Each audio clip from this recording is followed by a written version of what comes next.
Sneakers and Cleats, the podcast. Welcome back to the Sneakers and Cleats podcast. It is Thursday, January 30th. This is episode 167. I'm Matt Roy. This is Chuck McGettinik. That is not Don Harris. Nope. That is with all the Spurs speculation, we wanted someone who might know the Spurs a little bit more intimately. You can find a lot of his content from the Spurs Report on our websites, Fox SA and news4sanantonio.com. This is Dusty Garza. Dusty, what's going on? Thank you for having me. I feel like I've joined the cool kids club now. I finally got invited to the podcast. You're the first cool kid on this club. Yes. I think our swag meter just went up. Thanks for having you here. Yes. He's already looking better than both of us. We're much more casual than Dusty is today. But Dusty, thanks for joining us. We're going to talk a lot about it. Thanks for having me, man. There's a lot going on. De'Aaron Fox, Brandon Ingram, Pop, got a lot of stuff going on here. Absolutely. Before we get started, I want to remind everyone to subscribe to both News 4 Fox SA on the YouTube side of things. Download, rate, review the podcast. Helps us out a lot. Monday was the Cowboys podcast because of the Brian Schottenheimer of it all. But now we're going to talk mainly Spurs in this one. Rampant trade speculation with De'Aaron Fox news coming out from Shams Charania. Pardon me. One day you're going to stop coughing, I swear. He's been sick for like 3 weeks. I haven't coughed all day. Gee, I must be sitting next to you. Jeepers creepers. Sorry. It was our fault. Anyway, so Shams Charania dropping the nugget that De'Aaron Fox is now potentially being traded out of Sacramento. That trade talk had stopped since the Mike Brown firing, but now it's picked back up with about a week to go before the trade deadline, actually exactly a week. As of today. Brandon Ingram also being talked about as a potential fit for the San Antonio Spurs. And Greg Popovich. What's the latest on Greg Popovich as we are now 4 months away from his original, or almost 3 months exactly, away from his original diagnosis of the mild stroke. So we'll get into all of it. No trivia today to save Chuck from himself. So we will, we usually do trivia, but Chuck doesn't like it. So I haven't done it in a while. Let's start exactly with the trade speculation. So De'Aaron Fox is the big domino. He is the star in his prime that could be the piece next to Victor Wembanyama. So Dusty, I'll start with you. What do you make of all the speculation? I think that even though there is a lot of smoke during this time of year, that there's definitely a fire going on somewhere. There's just too much chatter. There's on both sides. When I talk to guys in Sacramento who are, insiders, media, people who talk to De'Aaron, et cetera, you get the sense that they are worried that this is, genuinely happening. And then you have other forces at work. Like if you get down to like what happened a couple of days ago when this story broke, there was those guys in Sacramento kind of had a sense that something was going on, and then started kind of talking about it on different outlets, on radio and so forth. And then suddenly this entire new narrative grew.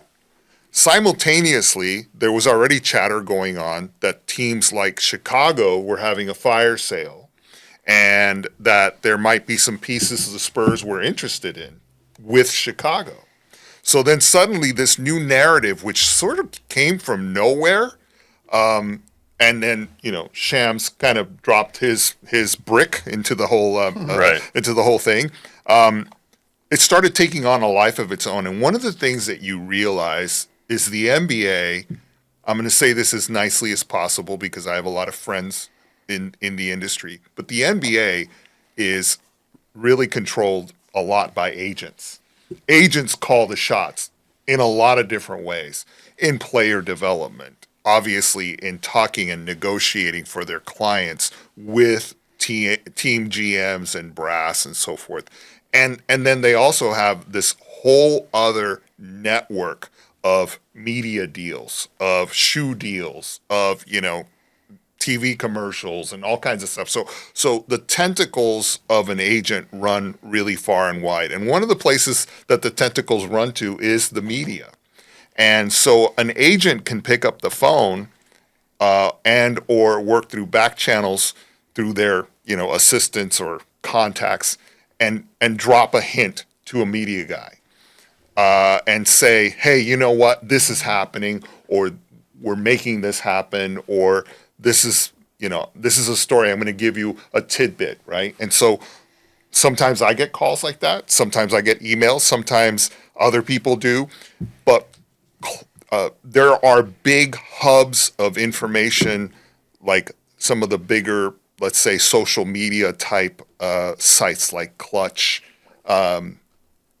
Points, and some of these others. Those guys get a lot of feedback and sometimes pressure to push a story.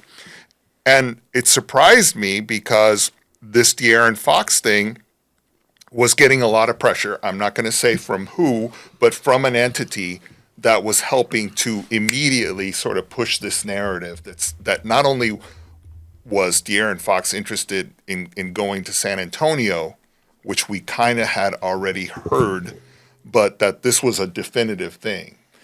And then what happens is the next day, De'Aaron Fox is asked about it, and he confirms, I didn't ask for a trade, but yeah, I have a destination in mind, and that destination is San Antonio. And this is really, really weird for us who have covered the team for a long time, Chuck. San Antonio is just not a team that makes midseason trades, right? But when an opportunity to land an all-NBA type player who is Mr. Clutch in the NBA, literally Mr. Clutch, he just got that award last year, you do something. You don't have opportunities like that pop up. We do know that San Antonio had been looking at 2026 in particular. If you look if you don't believe me, you look at their contracts, the way they're scheduled. That 2026 deadline was, or I'm going to say not a deadline, but that sort of target was a time when you're going to have a bunch of really key free agents hitting the market. And so San Antonio had been thinking about, 2026 is a time when we want to have free money, cap space to go after some of these guys. Mm-hmm. And I'm talking about big guys like Luka Doncic. This player has the interest from the Spurs has really not been there. It's been overstated. Trae Young is going to be an unrestricted free agent. Jaren Jackson Jr., who I've heard lots of different people say that would be somebody San Antonio's interested in for multiple reasons. And the other person on that list was De'Aaron Fox. So the problem with that is that less and less free agency is coming to pass. These teams are holding on to their free agents. They're signing them. Even right now, as we record this, we know that Jaren Jackson Jr. is probably going to get a big deal from Memphis to keep him. They don't want to lose him. So as that sort of market is evolving and happening, then you look at this situation where you have an opportunity to grab a guy who's told you he wants to come play with Victor. He is fitting the mold of somebody who would be probably better than a Trae Young, I would argue. Agreed. Sure. As far as a fit. Mm-hmm. And who is, when you look at his makeup as a person and as a player, he's like perfect. He's straight from central casting, a San Antonio Spur. Right. He's a hard-working guy who keeps his head down, who has been very supportive of the Sacramento Kings. The people in Sacramento love this guy because he is like their version of David Robinson. Right.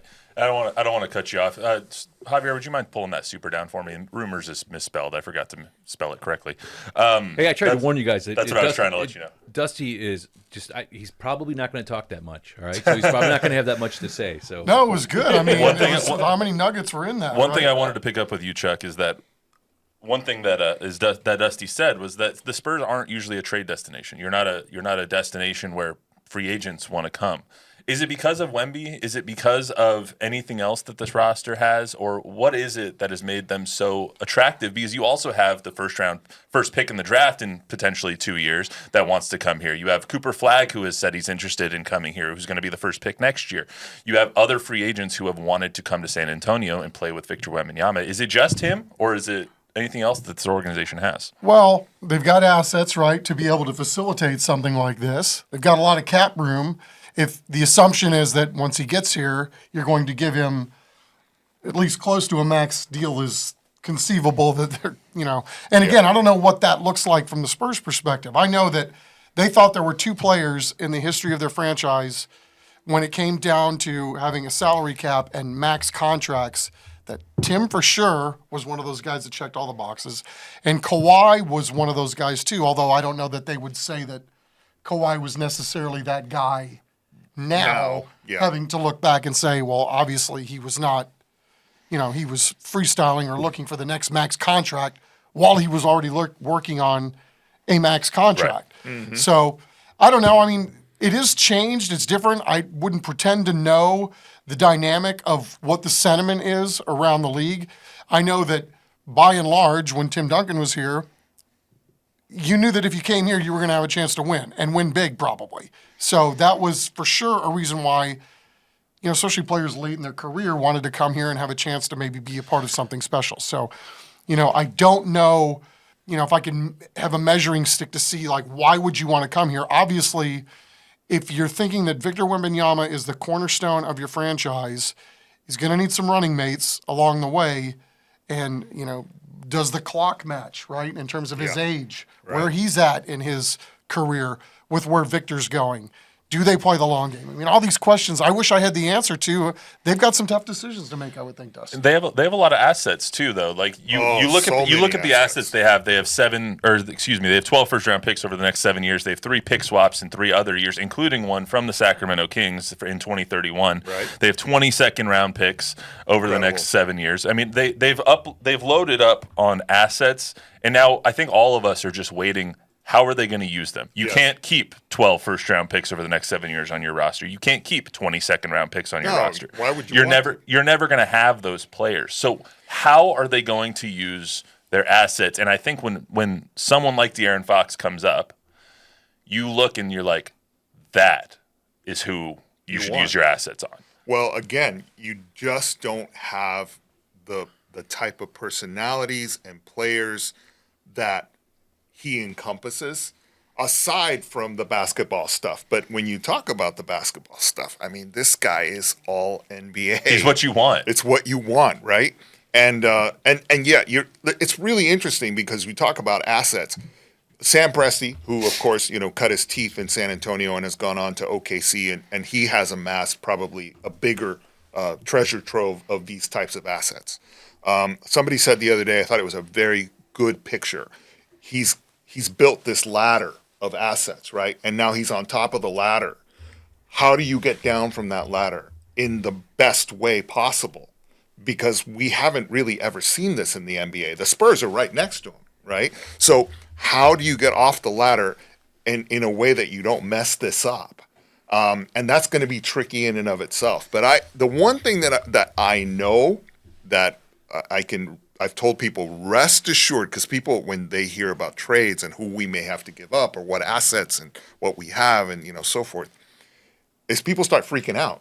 The first thing you hear is like, oh, De'Aaron Fox wants to come here? Oh, wow, that'd be great. And then they start thinking and they start seeing from the other side what they would expect, and then they start having second thoughts, right? But I say to people, look, the one thing I know is the Spurs, and as intelligent as they are, and I know some of the people in that department and the software that they have, they've already run every scenario. As much as we are chewing on it, and it's great fodder for us to chew on. 100%. They've already run every scenario of what possibilities there are and what you'd have to give up and where it would take you and so forth. So I trust that they're doing the right thing. I really do. Yeah, and the thing that drives you crazy though is that the Spurs are so tight-lipped.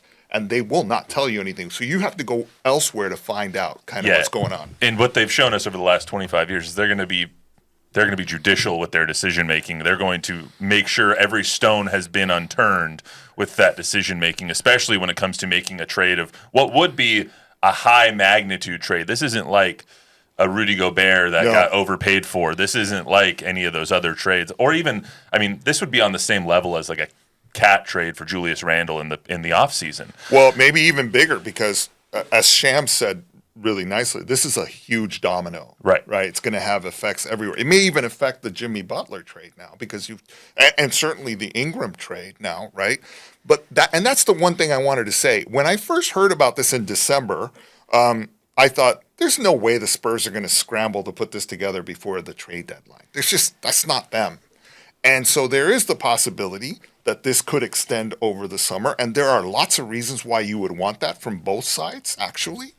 But the chatter that's coming and sort of the agents pressing that this is going to happen calls my attention. It's a weird vibe.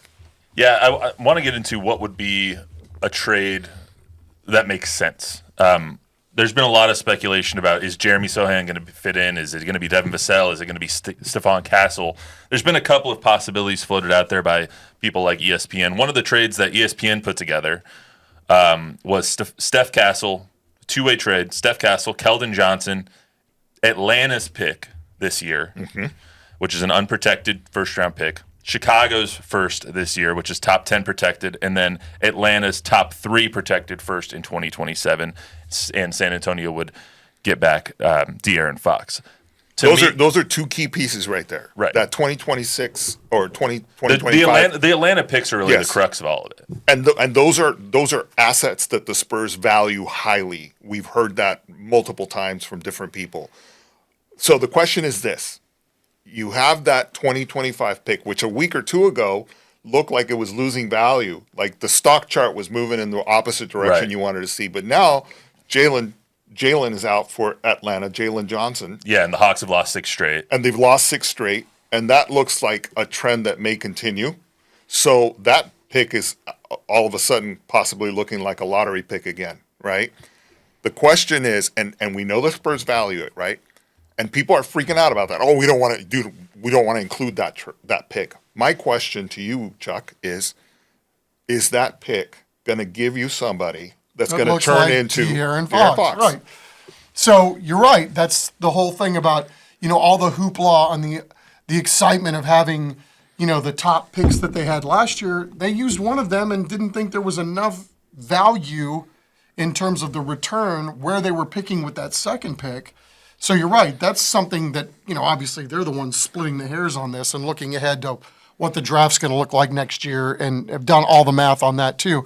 I just find it fascinating, Dusty, for a lot of reasons because you're right. It's like, how do you know when is the time to pull the trigger on something like this, right? So I think it's different here in that probably nobody's getting fired. The GM's not going anywhere. That's very RC's different. not going anywhere. Pop's not going anywhere. At least that's the perception. And so they can play the long game, and they can wait out the agents. They can wait out the guy whose contract is up in a year and a half. And, and to your earlier point about agents planting seeds, we don't know that some of this narrative seeding, for lack of a better term, is trying to enhance Houston to make this deal before the Spurs do because of the proximity. And surely you want him. You don't want them to have him. And then you have to see this guy kick your butt, for all these years. And then again, the other part of it is, we're acting as though anything that you're giving up isn't potentially going to hurt your ball club too. To say that you don't think that Devin Vassell or whoever gets dealt in all this in order to make the numbers work. And then again, where the Spurs are at, very close to being a play-in team at worst. How many more wins is it going to equate by what you give up and then what you're getting back in a De'Aaron Fox? So would it be better to wait? Because I don't know how you end up making the ultimate decision on something. In a De'Aaron Fox trade, though, you're not necessarily looking at this season. You're looking at next year and the year after that and the year after that. He's a player who is still in his prime, is still young enough to build around just like Victor is. So it's not like trading for a Brandon. I think Brandon Ingram would be a little bit different. He's a little bit later in his career as De'Aaron Fox is, and De'Aaron Fox is still – I think De'Aaron Fox could still be ascending. I think we do too. In terms of the players to give up, though, I don't know if the Spurs fully know the players that they would want not to be on this roster or to build around yet. I think that they're still going through that evaluation process. I think that's fair. I think in terms of like a Devin Vassell, I think he would be the key cog. Him and Steph Castle are going to be the key cogs in any trade that's made. How do they feel about those two players is still the answer that I don't know if we have the full answer to yet. That's the question. We have a fuller answer about I think, Devin when we talk about Stephon. interestingly, because this was even asked last night before the Spurs played the Clippers, and Mitch Johnson showed his cards. The question was, you've now let Stephon into the starting lineup. That was a question a week ago, right? Mm-hmm. Is he going to be? And when Jeremy comes back. Right, when Jeremy comes back. And now it's like, no, we and he said, literally, we want to continue to develop this young man. He has taken on the tough assignments we've given him. He's a dynamic player. You don't talk like that if you know that you're going to get rid of somebody, right? So I think that that's definitely, something There's also sort of a core of players that I have heard people say. He didn't say it to me directly, but other people have said that RC said these are the core players that we're going to move forward with, right? Among those core players is Devin Vassell, Keldon Johnson, Jeremy Sohan, and Trey Jones. So all and players now, who are being speculated currently. Yeah, and then the fifth one, of course, is now Stephon Castle and Victor, obviously. Yeah, and Victor, obviously, But those are the sort of the core players that the franchise saw as moving forward. Now, the thing that the Spurs have, which is nice, is the ability to make a big trade like this in this environment without necessarily having to give up most of those pieces. Yeah. Because they have those assets that we were talking about, and you have third teams that would be willing, who are hungry for those types of assets, that would be willing to absorb or maybe even send some of their players for those assets. So you look at Sacramento and you say, oh, who was Sacramento chasing? Well, Sacramento, we know, was chasing Cam Johnson. As a matter of fact, the players in Sacramento were apparently told last week that the Cam Johnson trade was happening, that it was a done deal, and then it didn't happen. And then all of a sudden it seemed like the back of the camel broke, and we got this news from De'Aaron. So can you do a deal where, our friend Sean Marks up in Brooklyn would take some of those assets and send somebody like, Cam to a player that Sacramento was interested in to Sacramento?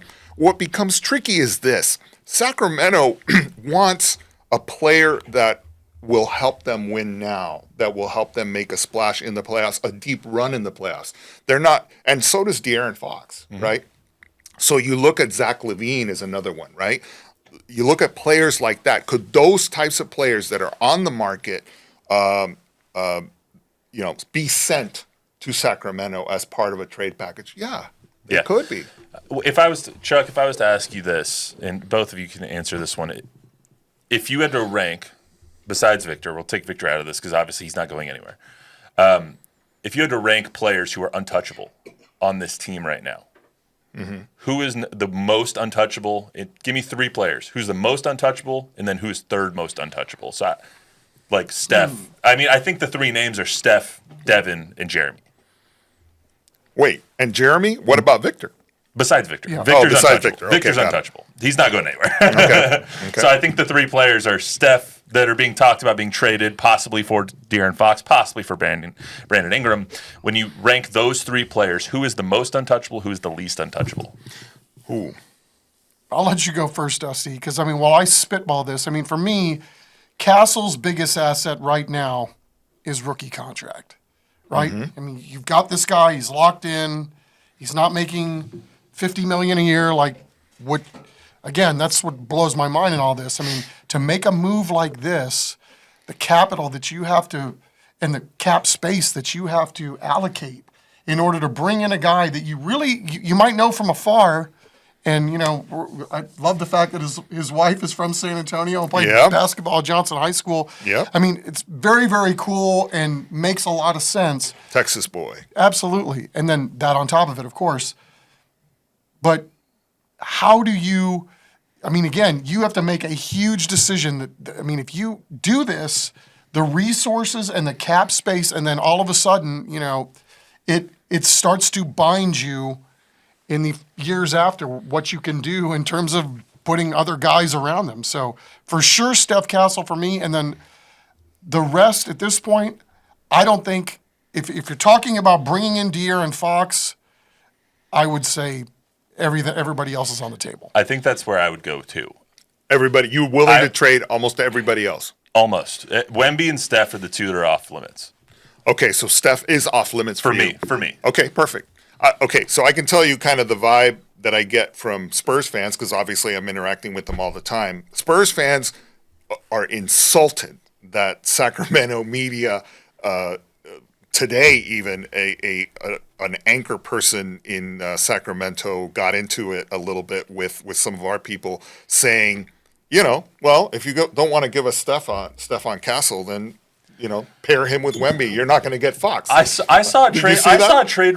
There was BS on one of their news networks out there that it was Jeremy Vassell and Steph and a first-round pick for Yes, De'Aaron Fox, and right. I was like, "What? Yeah. In What what are you world thinking? are you guys? What are you? looking at? Yeah, I mean, who's got leverage here, Yeah, right? like, Who's got leverage what? and time on their side, Right.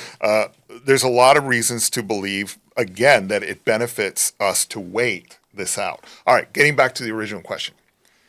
Now, from my perspective, what I see Keldon Johnson is valued by this franchise in a lot more ways than fans value him right now. He's a leader on the floor. He's a leader in the locker room. He's part joker and part preacher in the locker room. He's like And a glue guy. He's like the glue guy, and everybody respects him and laughs with him and loves him. All right, so if you get rid of that, there's going to be an aftershock.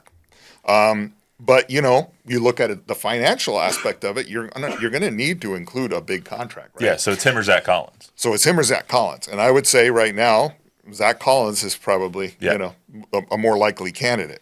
Stephon Castle is very interesting because this is a guy in Paris, when you look at what happened in Paris, when you looked at all the billboards in Paris and the banners that were hanging from buildings and all over the streets and so forth, there were 3 players on those banners: Victor Wembanyama, Chris Paul, and Stephon Castle.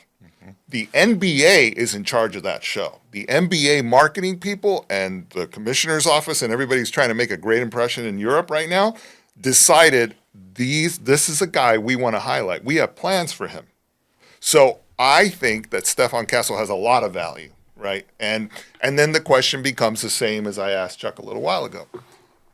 Will Stephon Castle, if you give him up, will Stephon Castle turn into a De'Aaron Fox? Right. Or is he worth getting rid of now and, taking the hit or whatever?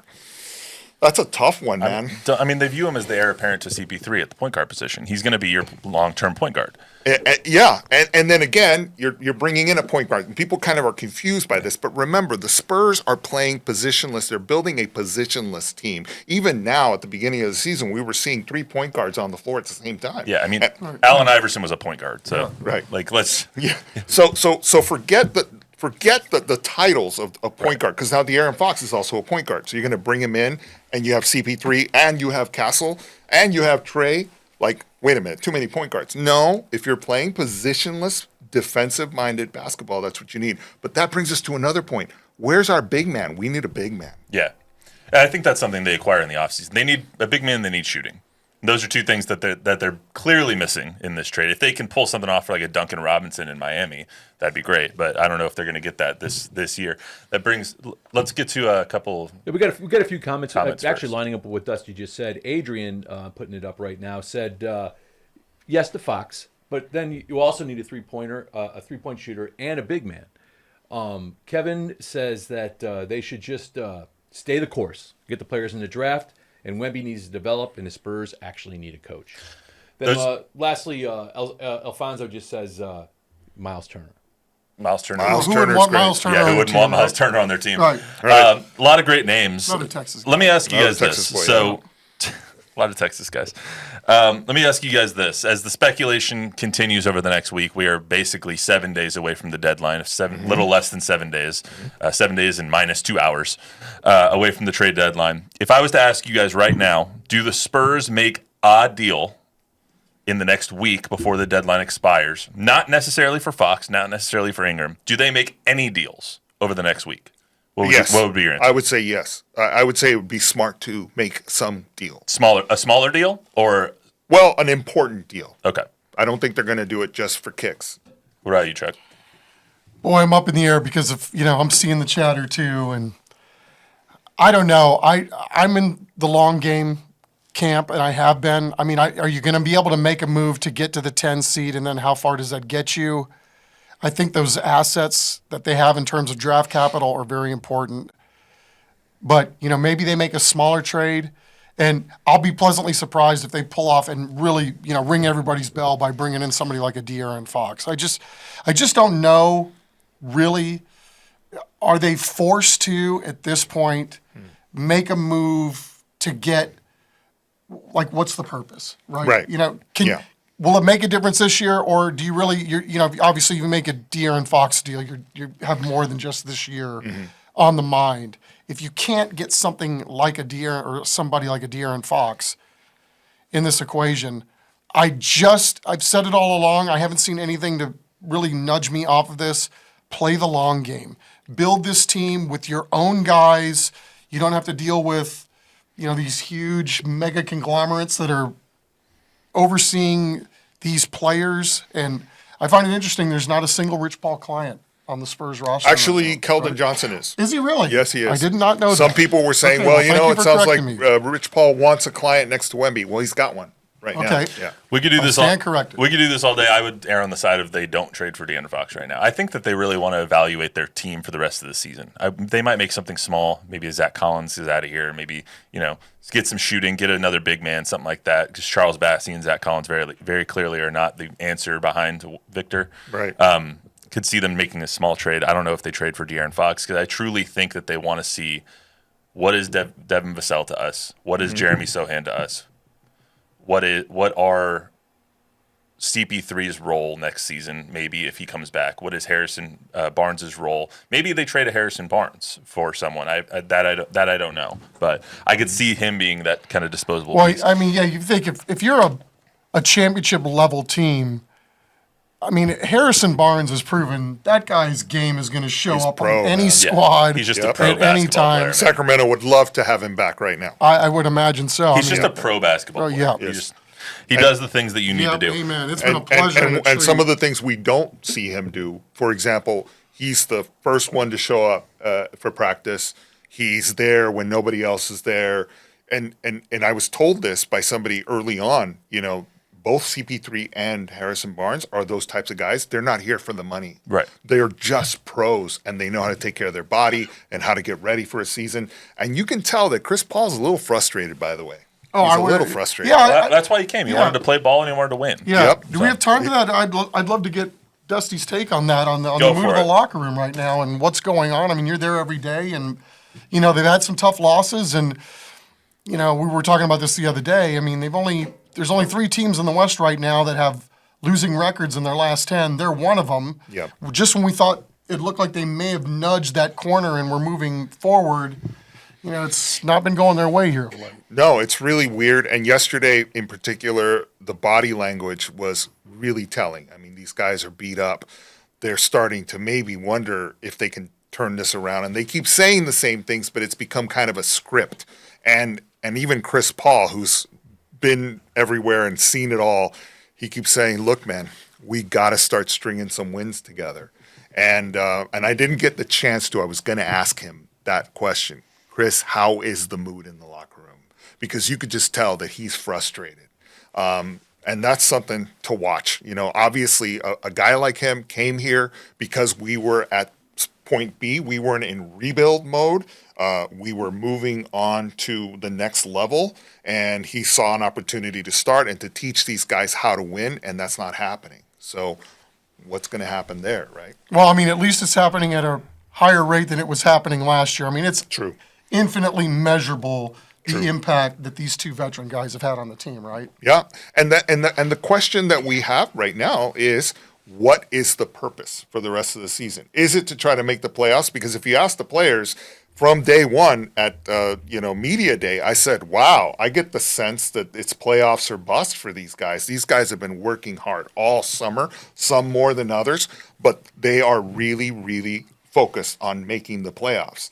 And now here we are. The reality is, man, we're struggling to even make the play-in in a really tough conference. So you're going to hurt your odds of a lottery pick if you make the playoffs. And is that worth the experience? I don't know. At this point, it might be. The other side of the trade deadline is players, obviously, lives getting uprooted and all of that weighing on their minds. A couple of the players and Coach Johnson talked about that over the last couple of days. So let's hear from them real quick. Yeah, and there's stuff out there, right? There's so much reports and social media, and who knows? I'm sure there's a lot of people that hate me too. So it's just trying to do our job and keeping everything just bunkered in-house. Trade deadline always gets tricky. I know enough GMs, coaches. A lot of them was my teammates and friends. You know what I mean? So things can change. 1 minute they're not trying, then I didn't hurt it all. Trust me. So control what you can control. Show up. Do your job. You know what I mean? And hopefully, people deal with you respectfully. That's all you can hope for. I think it's just knowing that those kind of talks are always going on. Obviously around the trade deadline, more people are talking about it, but it could be September and they could be talking about it. Season ends and people are talking about it. So it's kind of just one of those things that, you kind of get used to, kind of having that in the background and can't really worry about it too much. You just got to look at, the situation that you're in, and, we're all lucky and blessed to just be here. And so we got to continue to work together as a team. Chuck, I'll start with you. You've seen a lot of trade deadlines in your day. You are pretty old. So Jeez. Not lying. how do players tend to cope with this time of year? Obviously, this happens every season. These questions are asked every season. Every year there's names that are floated out, and most of the time they don't actually come to fruition. But how do players tend to cope with that as the season goes on? I think it's an individual thing, right? And I think when you're talking about the general age of the league compared to when I, was first started covering the NBA, I mean, everybody's younger. So, and plus there's more internet, obviously, than there's ever been. So Yeah. I don't know how these young guys deal with this. I know if I'm asking myself and it was me, it would be difficult. I mean, Yeah. have your name bandied about, everybody treats you like you're, a piece of meat. You're not a human. You're just an object or a shiny toy to somebody, and and they don't. The internet doesn't treat you with a lot of humanity. Let's just put it that way. But it's an individual thing. I mean, I felt like we had to go apologize to Steve Kerr. We announced that he was traded before he even knew it. We went to his house and he couldn't have been nicer. I would have been pissed. It's like I found out that I'm getting traded, but that's the kind of guy he was. He knew it was a business, and for him, I'm still getting paid, and this is part of it. I mean, is it ideal? No, but that's the way it turned out. And then, everybody learns a lesson from that experience. It's, okay, let's make sure that we keep this information tight so that a player, if he is traded, is at least afforded the opportunity to hear from the organization that's trading for him and the team that's trading him. And maybe they're able to set the table a little better than, hey, Steve, can we come talk to you? I'm sorry, I hope you don't mind. You're getting traded, and I am. Like, Yeah, that's the bad part nowadays. So You hear on but Twitter it's like, a lot no, of come times. on over. I mean, so it's different now, and I think obviously, me personally, I had a little more equity with Steve Kerr than I have with a lot of these young guys. So, I can't imagine it would be easy, but as a fan, I'm with what you said. All right, it's creating content, and we're talking about it, right? We're talking about a team that's 3-7 in their last 10, that got run off the floor late last night, and yet this is still the stuff that I think all of us find fascinating, right? And sadly, maybe it's an indictment on us, but I don't think so. It is curious to see if we could get this guy, if we could just do this, or It's make part a of the change. fun, right? We all do is it. part of Everybody does it. yeah. Well, and nowadays fans, especially in San Antonio, they're just itching to win. They want to see this team succeed now because. But also fans in San Antonio have a very out there sort of weird thing where they value their players so much that the rest of the league, for example, in this situation, Sacramento and other teams are looking at San Antonio's starting five and they're saying, a lot of those guys are overqualified to be starters. And you look at their record the last couple of years, and how can you argue that? Like, you can't argue against that. Yeah, they probably are not where they should be, right? But we're developing them. We love them. We know them. And we know what we get from them. Other teams are like, right? Yeah, but San Antonio fans are like rabid. Oh, no, we would never include Devin Vassell. They definitely want their players to be better. They want their players to be the ones that we win with, but I don't think that's actually going to end up Well, and what's odd is that on some nights they look unbeatable. They look incredible. The chemistry, everything's working, right? I sat here a week ago after that first game in Paris and went, Holy crap. give them the trophy right now. I mean, they little brothered a Yes. really good, Yes. hot team and just destroyed them. And then you have weird stuff that happens, like we're not playing our the big Pacers. guys to get rebounds. Last night we were out rebounded 57 to like 20. And you look at that and you go, every time Wemby goes to the bench, why are we not playing a big guy, or why aren't we not playing a big guy next to him so that he can actually get rebounds? If that's important in basketball. And there's like things that you look at from a basketball, just logical perspective that don't make sense. Yeah. And then that brings a whole other question from fans that are going, it's a soft tank, man. Like, are you kidding? These guys are soft tanking, because that's the only thing that makes sense. Even last night, Mitch was asked, what about this rebounding disparity? And you guys aren't playing like your usual fives, right? What's going on? And he looked at it and he said, well, that's a good question to ask. And you go, wait a minute, what? Answer it. You're right. Answer it. So, I want to get to the Pop thing before we get out of here. We've already gone a little bit over the time that I was aiming for, but we could talk about this all day. So let's get to Trey Jones talked about Coach Pop's communication with them yesterday. Let's get to that first, and then have Dusty empty out the notebook for us on Coach Pop.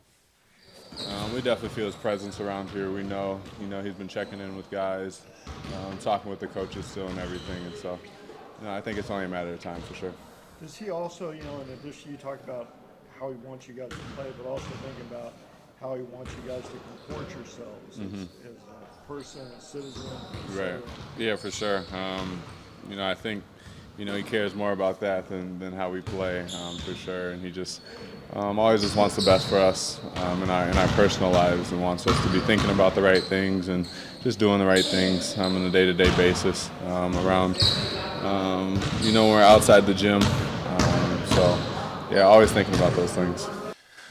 So, Dusty, I don't know if it was you or someone else that I saw, I can't recall, that posted a picture of the Spurs practice facility up at the Rock. Yep. And said Coach Pop may or may not have been seen at the facility today. Yeah, in the middle of what I tweeted yesterday was, in the middle of all this sudden trade chatter, there's reports, there's people calling me and telling me that Pop is at the practice facility.